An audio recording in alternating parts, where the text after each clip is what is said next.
દર્શક મિત્રો, આપ જોઈ રહ્યા છો માતૃરક્ષા ન્યૂઝ। પાદરામાં 100 જેટલા સફાઈ કર્મચારીઓએ ઢોલ નગારા સાથે રેલી યોજી વિરોધ પ્રદર્શન કર્યું। નગરમાં રેલી યોજી તંત્ર વિરુદ્ધ સૂત્રોચ્ચાર પણ કર્યા અને મામલતદારને આવેદનપત્ર આપ્યું। વાલ્મીકી સંગઠનના અધ્યક્ષ લાલજી ભગતની આગેવાનીમાં પડતર માંગણીઓને લઈને રેલી યોજી હતી।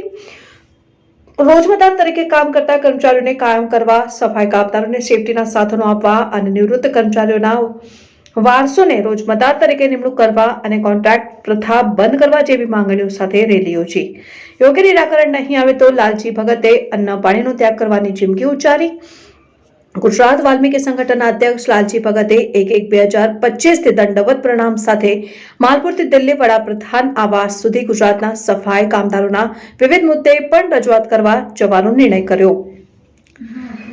Bureau chief Gopal Chavda, Matruraksha news. Padra નગરપાલિકામાં જે સફાઈ કામદારો પર અત્યાચાર થઈ રહ્યો છે એનો મુખ્ય કારણ છે કે અહીંના જે નગરપાલિકાના ચીફ ઓફિસર છે એની તાનાશાહી અને સફાઈ કામદારો પર અત્યાચાર। જ્યારે આ લોકો એમના પ્રશ્નોને લઈને જાય ત્યારે ઓફિસમાં હોતા જ નથી। આજે પણ અમે આવેદનપત્ર આપવા માટે અગાઉથી નોટિસ આપવામાં આવી, તેમ છતાં આજે હાજર નથી રહ્યા। દુઃખભરી બાબત છે। આ સફાઈ કામદારના વિરુદ્ધ ચીફ ઓફિસર છે।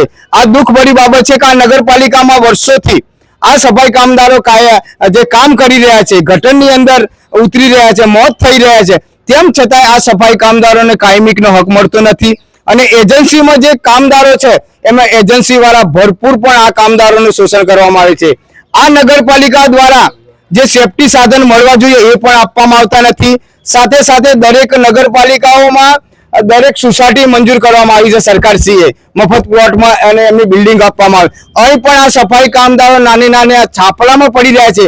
આ લોકોને આવાસ પણ આપવામાં આવતા નથી। તો આ દુઃખભરી બાબત છે। આ સફાઈ કામદારો પર, આ પાદરા નગરપાલિકાના સફાઈ કામદારો પર આ ચીફ ઓફિસર અને એમની તાનાશાહી છે।